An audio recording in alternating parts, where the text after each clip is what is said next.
rights that are under the 1951 UN Convention, the 1969 OAU Convention on Refugees, all of them are recognized. So ideally, in an ideal situation, refugees should be able to get work without any hurdles. But what is happening on the ground? I want to speak of the reality on the ground, is that we have refugees who are hired, but they're earning less than their Kenyan counterparts. Isn't that true?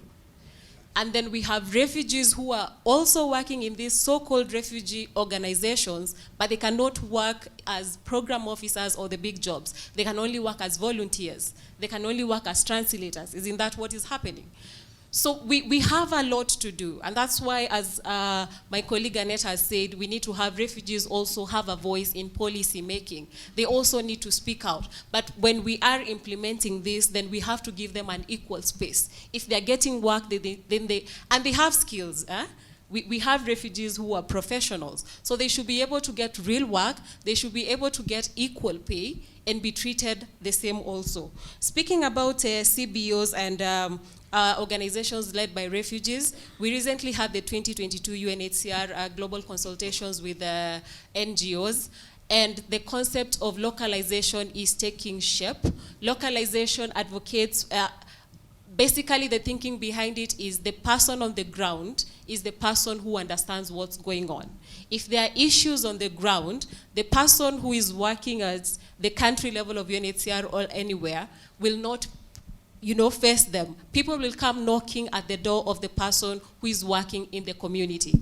So there needs to be localization to people who understand the issues at the community level, people who are fast to respond. And we have seen this during the COVID-19. Organizations went working from home who were responding largely, refugees.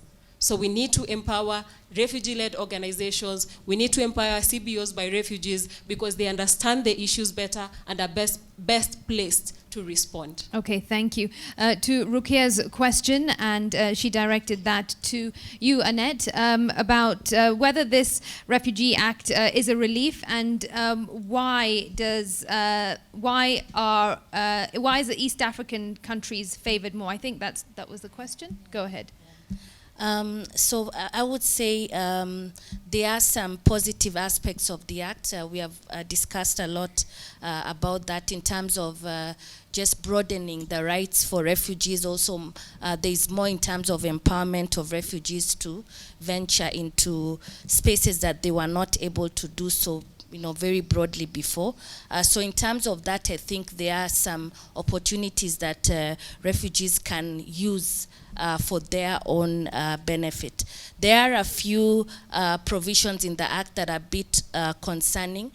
For example, the issue around the transit centers and allowing, detention centers to act as transit centers. I think that is one issue of particular concern. Also, the other issue is allowing the commissioner of